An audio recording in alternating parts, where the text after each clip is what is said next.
Hey, ¿qué onda, raza? ¿Cómo están? Espero que estén muy bien en sus cuartos, en sus camas, espero que estén muy cómodos. Cuando estén escuchando esto, viendo gente de Spotify donde lo estén escuchando, o gente de Instagram donde esté viendo esto, escuchando, no sé. Muchas veces nada más lo pueden escuchar en cualquier plataforma. Entonces, espero que estén muy bien, raza. Espero que estén muy cómodos en sus cuartos. Después de como casi 3 años, regreso a la modalidad de videos editados. La última vez lo tuve que dejar por burlas, pero bueno, eso será historia para otro momento. ¿Okay? Será algo que contendré en otro tiempo. Pero bueno, el día de hoy vamos a hablar sobre varios, no temas en sí, pero vamos a hablar sobre una sección que existe, ¿ok? Dentro de Envisto, que está en Spotify, existe una sección y pues dentro de Instagram existen muchas secciones, ¿no? Se llama Pensamientos y más basura, ¿ok? Lo voy a explicar rápidamente. Vamos a leer una lectura que es el nombre de la lectura y el autor de la lectura es anónimo. Y lo vamos a estar leyendo un capítulo, pero lo vamos a leer de una forma distinta, no de una forma tradicional, de una forma donde voy a agarrar el libro y voy a empezar a leer palabra por palabra, sino más bien yo leo un párrafo y voy a estar pues explicándolo a mis palabras para que en ningún momento se llegue a ser monótono, ¿ok? ¿Estamos de acuerdo? Y el otro aspecto es que el viernes, digo, hoy es viernes o hoy es jueves, no sé cuándo estamos viendo esto, no sé cuándo estoy editando esto, pero si lo estoy editando, si lo subí el viernes, bueno, entonces sería el viernes, pero creo que es jueves, bueno, X. Como va a estar el rollo, es que todos los jueves, perdón, todos los lunes, perdón, me confundí, todos los lunes voy a estar leyendo esto, voy a estar hablando, y el viernes en sí voy a estar haciendo un pequeño análisis o sobre lo que opino sobre lo que hemos leído. ¿Okay? No de todo estoy... no de todo de la lectura yo ya leí, entonces no toda la lectura estoy de acuerdo con ella, hay aspectos en los cuales no estoy de acuerdo, pero creo que eso es lo chido, ¿no? El llegar al punto de la dialéctica o tratar de llegar o leer una opinión diferente a la tuya. Que decir, bienvenidos al primer capítulo de Pensamientos y más basura. El primer capítulo se llama El funeral de mi tía. Al final de la lectura voy a revelar el nombre de la lectura. ¿Okay? Bueno, empezamos, raza. Delante de mí se hallaban los restos de mi tía o la señora Him, como le gustaba que le dijeran de cariño. Mi tía Him era una mujer de cabello muy largo y de un color plateado, y sus ojos eran de color miel. Ella era de tez blanca. TH, como le decía de cariño, era una mujer muy guapa cuando era joven. Y cuentan las personas que sostuvo suficientes relaciones amorosas. Aún de anciana guardaba un poco de aquella belleza. Era la mujer más carismática que conocí en toda mi vida. Y digo, no es como que haya conocido muchas personas muy carismáticas en mi vida, sinceramente. Siempre derramando felicidad a cualquier parte que fuera, riendo, sonriendo, muy pocas veces llorando. Yo especialmente le tenía mucho que agradecer a ella. Yo especialmente le tenía mucho que agradecer a ella, ya que ella me había salvado después de que mi padre asesinara a sangre fría a mi madre enfrente de mí en nuestra cocina.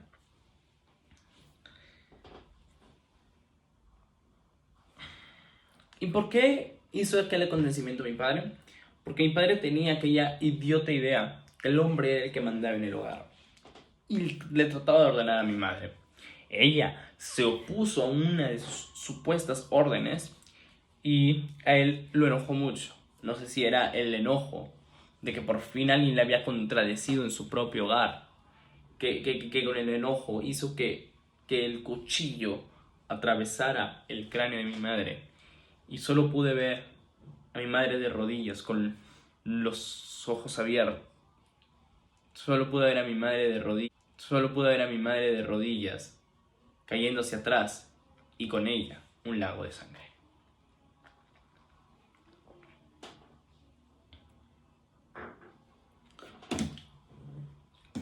Recuerdo que aquel día yo estaba dormido como de costumbre, pero empecé a escuchar muchos ruidos, muchos gritos en la cocina.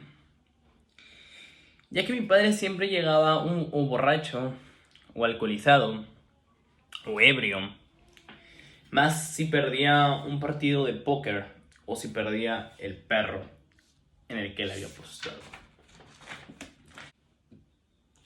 Lo que supo de mi padre después de que asesinó a mi madre es que se halló su cuerpo en el río Queenie. Las personas intuyeron que se había tratado de un suicidio, pero el reporte oficial decía algo muy muy diferente.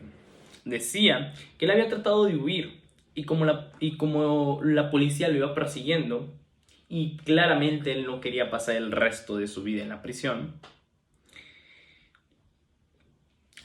tomó la decisión de saltar hacia las vías del tren.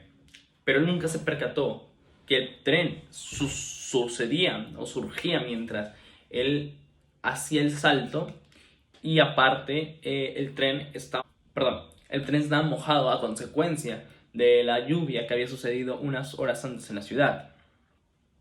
Entonces, justo cuando salta hacia las vías del tren, su pie resbala. Justo cuando salta hacia las vías del tren, su pie resbala, se pega contra un vagón y cae muerto.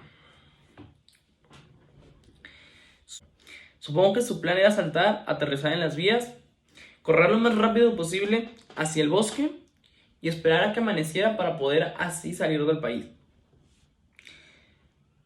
Un plan que fue un fracaso, igual que toda su vida. Pero antes de los funerales de mis padres, mi tía H ya había llegado a mi casa. Cuando la vi, la abracé. Y fue ahí donde le empecé a contar todo, dentro de muchas lágrimas. Le dije que estaba dormido como de costumbre y que comencé a escuchar a lo lejos: George, por favor, haré lo que me ordenes, pero por favor, no lo hagas. Lo dijo mi madre con un tono de voz que reflejaba mucho miedo. Lo pedía suplicando y cada vez la voz se oía menos, de tan aguda que el llanto se le rompía. Por favor, sé que me equivoqué, pero no lo hagas. Cuando escuché aún más llantos, fue cuando me levanté de mi cama y observé que mi padre tenía un cuchillo en la mano. Mi madre ya estaba en el suelo de rodillas, llorando y suplicando. Estaba demasiado molesto. Y volví a recordar cómo mi padre encajó el cuchillo atravesándole todo el seso a mi madre, hasta que ella caía hacia atrás, muriendo.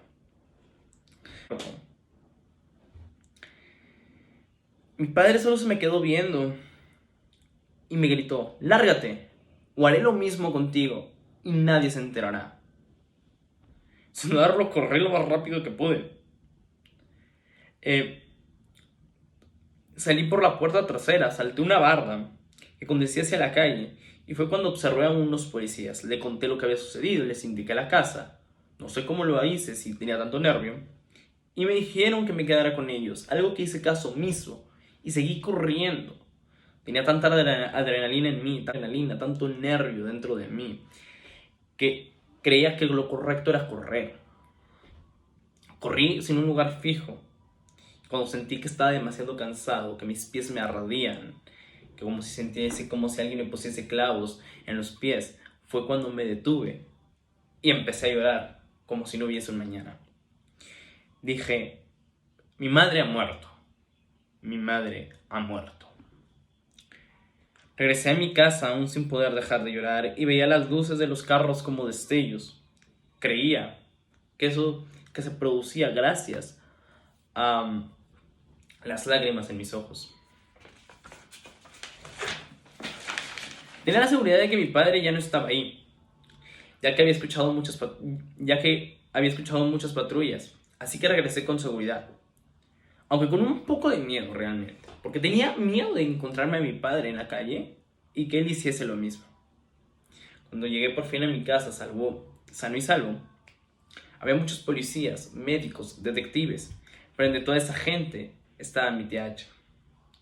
Inmediatamente, ella me dijo que tomara mis cosas porque me iba a vivir con ella.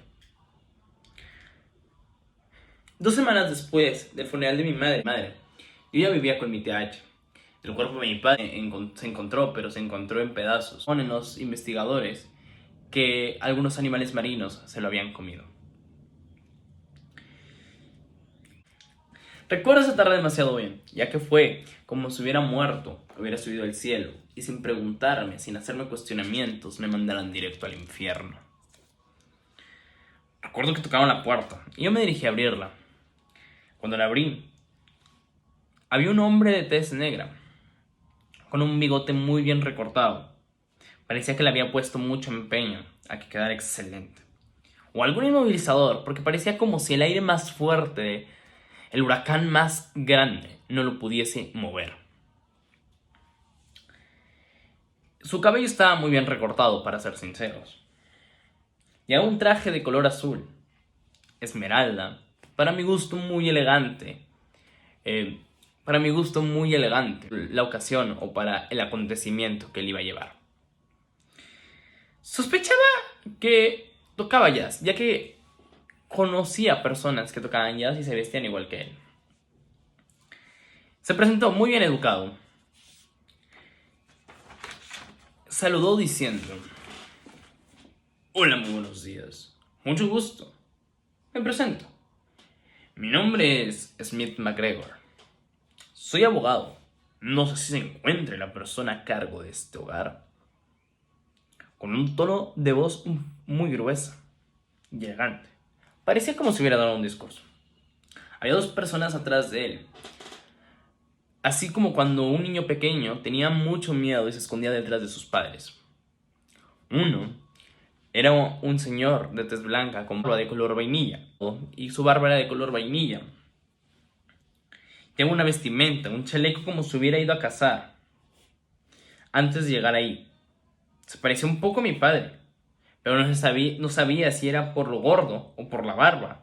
También llevaba consigo una gorra con un animal dibujado o la silueta. No recuerdo bien. Y la otra persona, que de hecho se encontraba a su lado, era una mujer de tez blanca. Se le podían ver los cachetes un poco rojo por el frío y estaba mórbidamente obesa. Una vez allí entraron a la casa. Mi tía H ya había llegado a la parte inferior, ya que está en la parte superior, acomodando algunas cosas. Una vez ahí todos juntos, el abogado sacó unos papeles y mencionó: la custodia de Toti sin Umbrella la tiene la señora Sandra y el señor Robert Maggie, que en su momento eran mis tutores legales. El señor Robert era hermano de mi padre, alguien que jamás lo había visto en mi vida. Mi padre casi no convivía con su familia, o por lo menos no que yo supiera. Parecía que el señor Robert y mi tía H ya se habían visto alguna vez, pero ninguno de los dos se habían saludado. De hecho, mi tía H solo había saludado al señor abogado, algo muy extraño en ella, ya que era una mujer muy educada. Así que durante 3 años tuve que irme a vivir con ellos. Esos años fueron horribles. Técnicamente era su esclavo.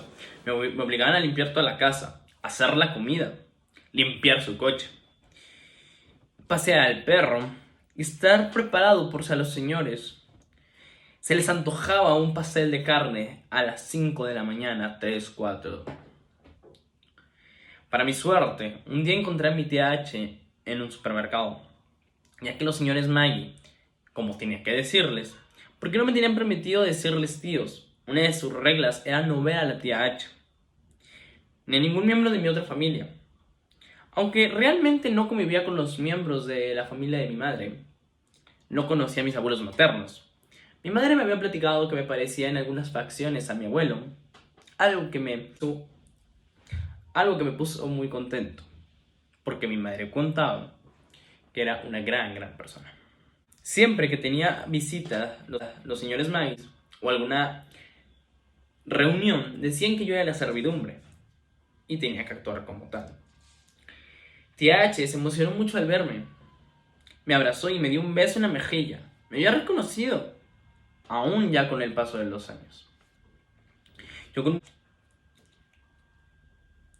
mucho miedo, así como cuando una persona entraba a un callejón con muy poca luz, o alguien que la calle estaba tan oscura, o como alguien que acaba de llegar a una casa muy vieja y que todo les decía que estaban embrujados. Como si arte de magia se tratara, como si las constelaciones, como si el universo quisiera. Estaba enfrente de mí la única persona que me pudiese salvar. Pero también estaban las personas que pudiesen destruir todo aquello. ya que justo en ese momento estaban los mejores amigos de los señores Maggie. Sabía que sin importar que si me vieran abrazado con la tía H, lo iban a comentar en alguna reunión. Y realmente no quería conocer la furia de los Maggie, ya que una vez contesté de mala manera a sus invitados y casi me cortan el dedo meñique. Así que rápidamente le di un pequeño empujón a mi tía H y le dije SOS. Posiblemente no sabía lo que significaba o lo que yo trataba de decir. A lo mejor no sabía qué significaba SOS. ¿Qué pasaba si ella pensaba que fue una persona muy maleducada y que por venganza no me ayudaría? Compré las cosas que necesitaba en otra parte y para mi sorpresa mi tía H había hecho exactamente lo mismo. Iba caminando detrás de mí. Comprendí que mi tía H había entendido el mensaje y que por eso había ido detrás de mí. Cuando llegué a la tienda la perdí de vista. Al momento de estar comprando las cosas, entró una gran incertidumbre en mi cabeza y me pregunté, ¿realmente solo había entrado a esa tienda ya que no encontró lo que buscaba en la otra? ¿Por qué mi tía H estaría ahí? Y si realmente era otra persona y la estaba confundiendo con alguien y tenía un gran parentesco con mi tía H, no quería crearme ilusiones, ya que no quería que después decepcionarme al darme cuenta que lo que tanto deseaba estaba a punto de suceder. Llevaba más de 3 años deseando, rezando a que salir de la casa de los Maggie. Y cuando me dirigí al infierno, a la humilde morada de los Maggie, pude observar que la misma persona que me había abrazado en el supermercado, que me había seguido, todavía iba detrás de mí. Comencé a dudar que si realmente era mi tía H, ya que mi tía H tenía una cicatriz en el cuello, algo que aquella persona no la tenía. Pero a lo mejor no lo había observado bien. Muchas veces pensé en irme de aquella casa, abandonarlos e irme con mi tía H. Pero sabía que si lo hacía y descubrían, iban a meter a la cárcel a mi tía H por el delito de privarme de mi libertad. Y no es como que los Maggie eran la clase de personas que perdonaban, y mucho menos a mi tía Jim. Entré a la casa con mucha impotencia y enojo. Deseaba averiguar si aquella persona era mi tía H, y si lo fuera, irme con ella a un lugar donde realmente no sufriría abuso. Cuando entré a la casa y estaba Chuck, jugando un juego muy extraño. Era muy moderno. De hecho, era el juego más nuevo de todo el mercado. El juego que todo niño deseaba tener. Chuck era el hijo menor de los Maggie.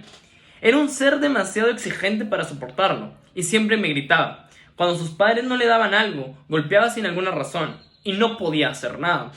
Recuerdo una vez, cuando estaba preparando los alimentos, ya que iban a ir los papás de Sandra, llegó Chuck, y de la nada le escupió, y como consecuencia de que Chuck haya escupido, me obligaron a hacer de nuevo toda la comida. Chu, como le decía su madre de cariño, era un niño con pésimas calificaciones. Maltrataba a los otros niños y le gustaba causar caos y mucho desorden.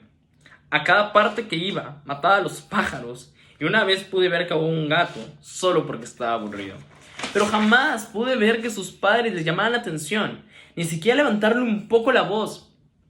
Yo creía que era porque él era un niño malvado afuera del hogar, y cuando estaban sus padres, era tan bondadoso y servicial. Su madre siempre decía que tenía muy malas calificaciones porque no le gustaba la escuela, pero era que era excelente en otras cosas como el fútbol, el básquetbol, la natación, etc. Mientras se preparaba la comida, aún tenía aquella duda de que si realmente era mi tía H. Y si era ella, no se había cansado de esperar de que no saliera de aquella casa, ¿no? A lo mejor esperaba que saliera a saludarla, o algo por el estilo. Aunque no podía estar triste, ya que los Maggies no les gustaba verme llorar, según ellos, que no lo podía hacer enfrente de los niños, porque eso era un ejemplo de cobardía. Por un momento imaginé ponerle veneno para ratas a la comida que estaba preparando. ¿Quién se daría cuenta? No había nadie que me pudiera ver, solo estaba Chuck, que estaba muy entretenido jugando con sus videojuegos, ya que los señores Maggie habían ido a comprar carne para una reunión que tenía en aquella noche. No había ido yo a comprarla, ya que era aún menor de edad y no podía manejar.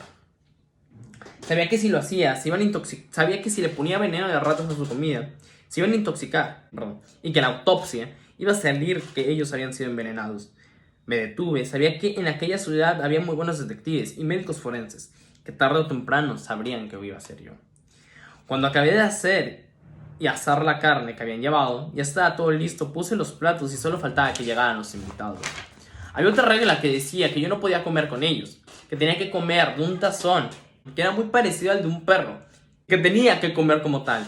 Lo único que había en ese tazón era atún. Por casi 3 años comí atún, hasta que un día se acabó el atún y dijeron que no gastarían en mí y me compraron comida para perros. Comí por casi una semana comida para perros. También otra de sus grandes reglas era que no podía sentarme en la sala, ya que también pensaban que yo no merecía descansar. Esa tarde, después de ir a comprar las cervezas de Robert, me dio mucha hambre, pero ya se había acabado otra vez el atún. Sabía lo que me tocaba. Para mi sorpresa, Robert me dijo que no comiera en ese tazón, cuando por un momento pensé que si ya no era tan malo como pensaba, como si por arte de magia cambiaría. Pero realmente no. Solamente me dijo, no comerás en ese tazón, ya que no quiero que ensucies el suelo y aparte en cualquier momento pueden llegar mis invitados. Lo dijo con un aire de superioridad. Acto seguido me encerraron con seguro en un cuarto de 1 por 1 o menos. Era un cuarto que solamente cabía mi cuerpo volado, no había cama, dormía en el suelo y se escuchaba todo lo que sucedía en los demás cuartos. Se escuchaban muchas risas, provenía de la sala, cuando de repente tocaron la puerta. Parecía que la querían derribar, así como un ogro cuando se enoja. Escuché que decían, ¿dónde está el niño? ¿Dónde está? Con un tono de voz demasiado molesto y dando órdenes. Cuando Robert abrió la puerta en donde estaba, fue cuando Robert abrió la puerta de mi supuesta habitación, fue cuando salí por fin en una reunión. Y él dijo, estamos jugando a las escondidillas, con un tono de voz tan alegre, pero a la vez tan hipócrita, que nadie se lo pudo creer. Tal vez sus hijos sí, pero nada, yo no. Al hombre del traje lo reconocí. Era el abogado que me dio el boleto del infierno, y al otro hombre nunca lo había visto en mi vida. El abogado ya no llevaba ese mítico traje azul esmeralda, sino más bien un pantalón de mezclilla con una gabardina. Sacó un papel de su gabardina y dijo lo siguiente: hemos estado vigilando a la familia Maggie, ya que una persona anónimamente puso una denuncia que en este hogar se conllevaba la violencia tanto psicológica como física contra el menor de edad Toti Teen Umbrella. Como el Estado en su momento me concedió el poder de darles la custodia, asimismo el Estado me otorga el poder de quitárselas, y aquí hay una persona que está dispuesta a tener su custodia. Pero primero le tengo que hacer una pregunta al menor de edad Toti Teen Umbrella. Con un tono de voz que demostraba de todas las personas que estaban ahí, era el que mandaba. Se acercó a mí, flexionó las rodillas para estar de mi altura, me preguntó, ¿has sufrido daño psicológico y físico? Agregó, responde sin miedo, ella no te puede engañar. Su último me lo dijo con un tono de voz muy paciente, nada a comparación de cómo había llegado el primer día que lo conocí. Respondí, así es, señor. Él se levantó y ya estaba en su altura correcta. Dijo, bajo las investigaciones que llevamos a cabo, tu madre escribió una carta donde le concedía la custodia a tu tía a la señora Him.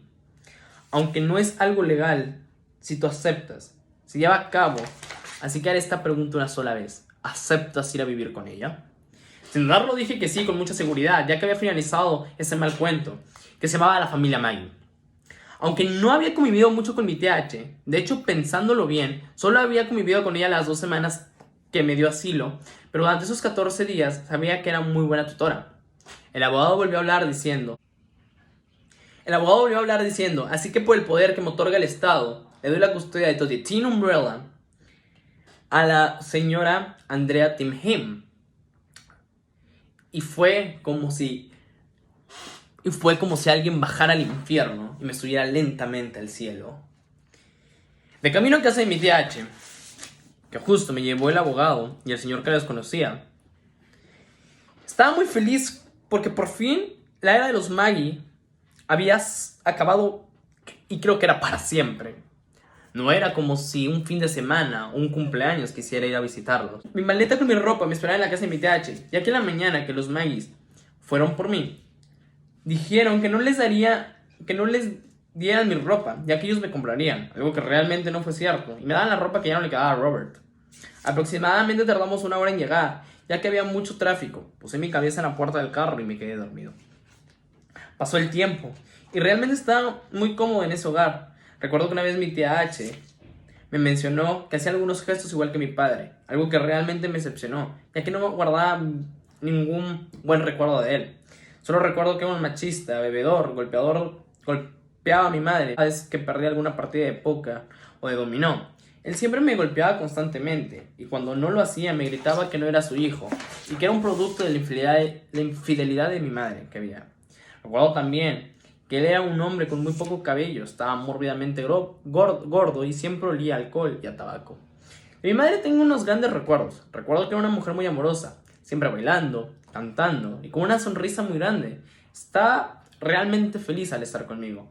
Tocaba todas las tardes en el piano una melodía diferente, piezas de grandes compositores como Mozart, Beethoven, entre otros. Hasta que llegara su esposo, algo repentinamente cambiaba en ella. Era como apagar la luz, era como cuando una madre que le desea buenas noches a su hijo y a la mañana su hijo desaparece de su cuarto. Yo siempre me cuestioné por qué nunca habíamos escapado de ahí. Si era un lugar horrible, a lo mejor no lo hizo porque tenía miedo a que me sucediera algo. ¿O cómo iba a actuar su pareja a tal decisión? Algo bueno que tenía el holgazán de mi padre, George o Gio, como lo llamaban sus amigos, es que siempre llevaba comida. Trabajaba en una oficina de ventas de casas y era muy buen vendedor. No era un secreto que en varias ocasiones se ganó el premio al empleado del mes. Muchos decían, o al menos fue lo que escuché cuando sus amigos estaban ahí, y él se encontraba profundamente dormido, gracias al alcohol que había tomado, era que él no hacía aquellas ventas, sino más bien las hacía un tipo llamado Frank. Comentaron que Frank era un tipo muy pobre. El buenísimo y bondadoso Gio lo contrató como un asistente personal, pero realmente hacía todo su trabajo, y como Frank cualquier dinero era demasiado, le aceptaba la miseria que le daba el descarado de George. Frank era un gran tipo, era un anciano con cabello blanco, con una piel morena y con pecas en la cara, con un bigote blanco, como la nieve. Siempre usaba un suéter y saco de pantalón de vestir, y una boina de color gris. Alguna vez me comentó una frase que me marcó. Era de un músico que tiempo después escuché su música, y la frase decía algo así: las cosas que crees estrictamente incorrectas para otros planetas son las reglas que hay que conllevar. Esa frase es muy importante. La frase es demasiado importante porque tienes que entender que no todo lo que crees es correcto para los demás. No lo serán. Es lo que una vez me comentó Frank. Le decía por su nombre, ya que no le gustaba que le dijera señor, ya que él decía que lo hacía sentir demasiado viejo.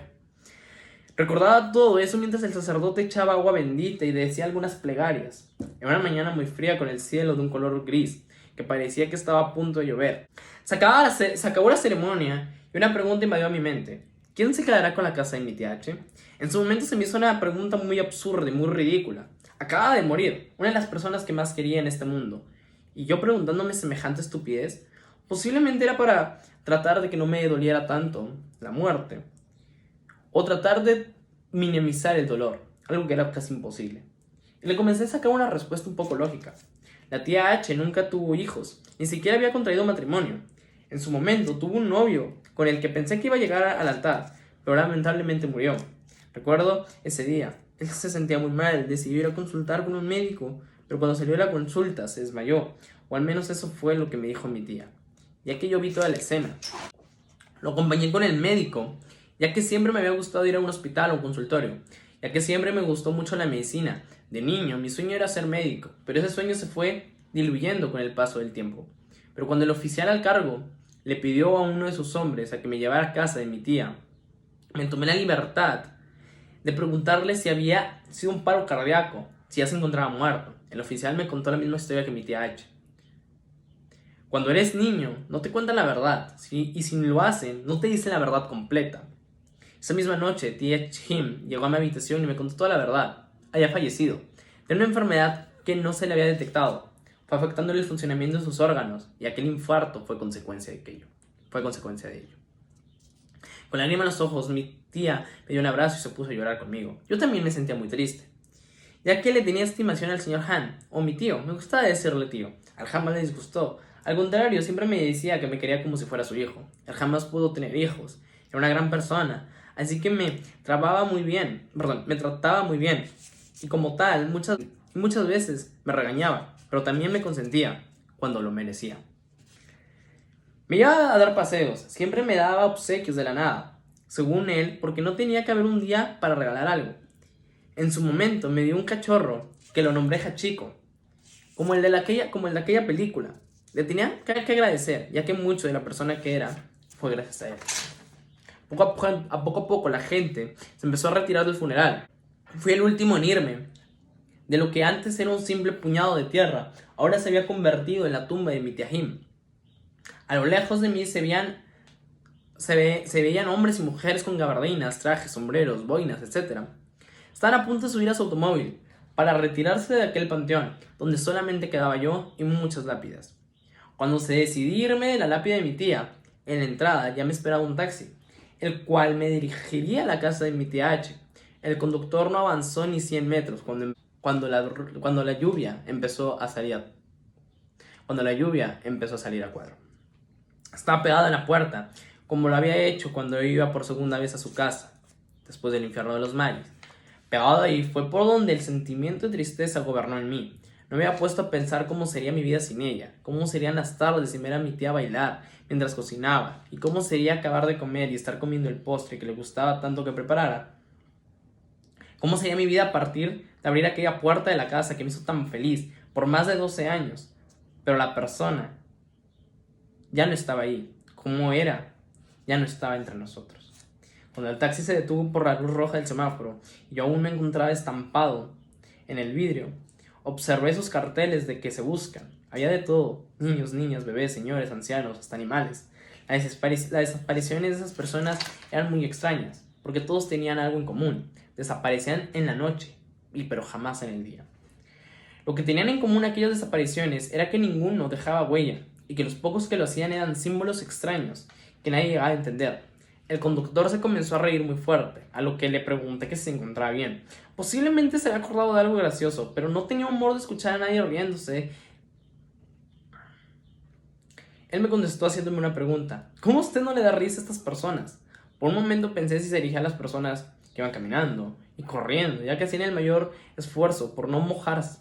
Y él siguió hablando diciendo: en estos momentos es más fácil desaparecer y que un extraño se ponga a deducir sobre lo que sucedió, y si bien te va, ponen algún símbolo que nadie entiende. Lo dijo con un tono de voz muy calmado.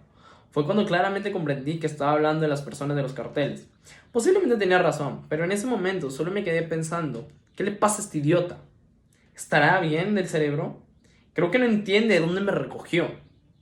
Acaba de enterrar a un ser querido. Y lo último que quería era hablar sobre teorías conspirativas y desapariciones. Así que le pedí que se callara con un tono demasiado molesto. Y él solo hizo una mueca de disgusto y no me dijo y cuando bajé, no me dijo que tuviese una buena tarde. Cuando me dejó afuera de la casa de mi tía H, le levanté el dedo del medio al conductor, ya que había sido para mí un pésimo conductor y una persona sin educación. Y él solo presionó 2 veces el claxon que tenía el carro. Cuando abrí la casa, lo primero que hice fue tomar un baño de burbujas, ya que meditaba mucho cuando tomaba un baño de burbujas. Pensé sobre la muerte de mi tía H, y que cómo sería mi vida sin alguien que me subiera el ánimo cada vez que me sentí suficiente. Cuando terminé de bañarme y estando acostado en mi cama, me quedé mirando el ventilador cómo giraba, y así poco a poco mis ojos se encerraban hasta que quedé dormido. Al despertar no sé qué sucedió, pero desperté en el sofá. Recordaba que me había levantado y cambiado de lugar mientras dormía. Posiblemente tenía indicios de sonámbulo, pero no le di la importancia que posiblemente se merecía. Como todas las mañanas me levantaba, tomé una taza de café, tomé una ducha. Cuando terminé de tomar la ducha me cambié. Mientras me cambiaba, se sintió un ruido proveniente de la sala.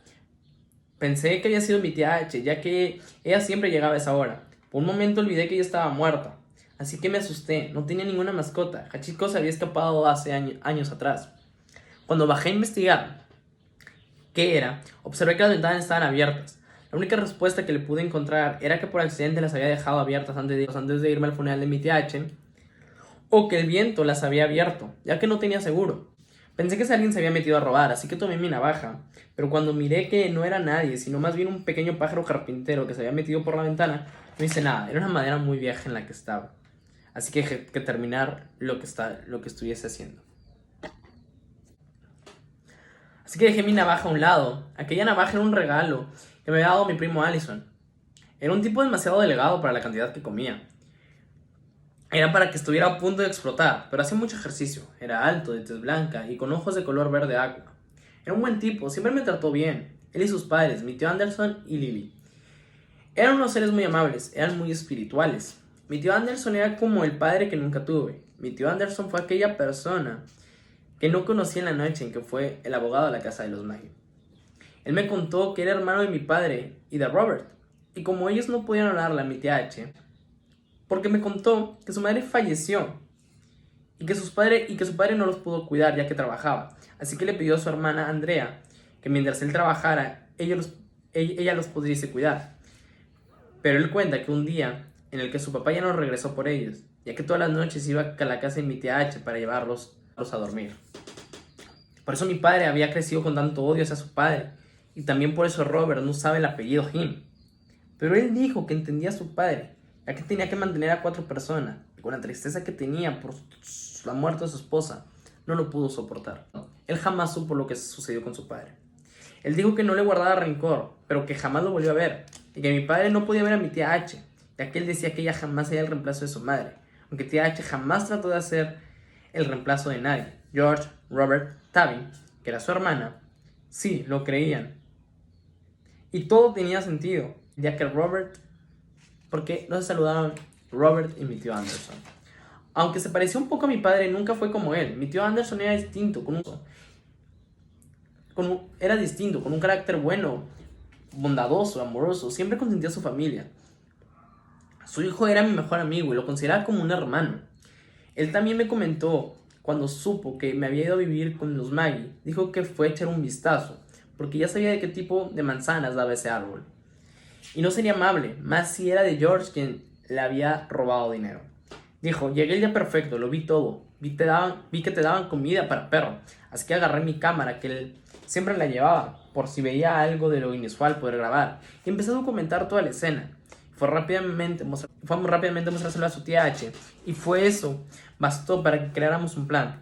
Dijo que fueron las autoridades y que necesitaban una prueba. Fue cuando mi tía H fue al supermercado, grabó con una grabadora de voz, donde dije SOS, y fue cuando directamente las autoridades le dijeron que ellos se harían cargo, pero él pidió ir. Y ellos aceptaron. Creo que quería ver la cara de Robert siendo arrestado, pero él ya no pudo ver lo que sucedía con él. Con el simple hecho de saber que estaría en la cárcel, con eso se conformó. Acabé de vestirme, bajé, tomé las llaves de mi coche y me subí a él. Iba directamente hacia mi prisión, así la llamaba. Era realmente una cabaña, solamente estaba yo, escuchaba música a todo volumen y ningún vecino me molestaba. Veía muchas películas de misterio, me gustaban demasiado. Me gustaban películas como las de Sherlock Holmes y entre otras tantas. Manejé durante casi 2 horas rodado. Casi todo el año el cielo era gris.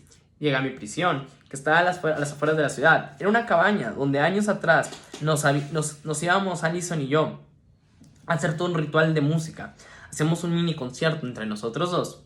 Pero se casó con una mujer francesa y tomó la decisión de irse a vivir a Francia. Espontáneamente venía a visitar a sus padres y a mí. Pero ya no íbamos a la cabaña, sino a ver la ciudad para mostrársela a sus hijos, quien era una niña y 2 niños. Los 2 niños eran gemelos, que uno lo nombró como él y al otro le puso mi nombre. Dijo que ellos serían amigos inseparables, como nosotros. Algo que más que un gesto fue un honor. Estaba en la ciudad ya que había llegado para el funeral de mi tía H. Pero era muy probable que estaba con sus padres consolándolos y visitando sitios con su familia. Pero yo necesitaba alejarme un rato de mi familia. No quería entrar en mi melancolía recordando la muerte de mi tía. Llegué hasta la puerta antes de abrirla. Escuché como si alguien estuviera atrás de mí. Con miedo volteé y tomé un pequeño tronco que tenía afuera de mi cabaña. Para mi sorpresa no había nadie. Solo era una ardilla que buscaba comida. Introduje la llave, le di vuelta, quité el seguro y entré.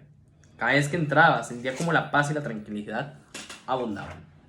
Y raza, eso es todo por el primer capítulo de Pensamientos y más basura. Este es el primer capítulo, se llama El funeral de mi tía. Nos vemos en el análisis. Y nos vemos en un próximo capítulo. Espero no vernos en un segundo round, pero sí en un universo paralelo. Bye.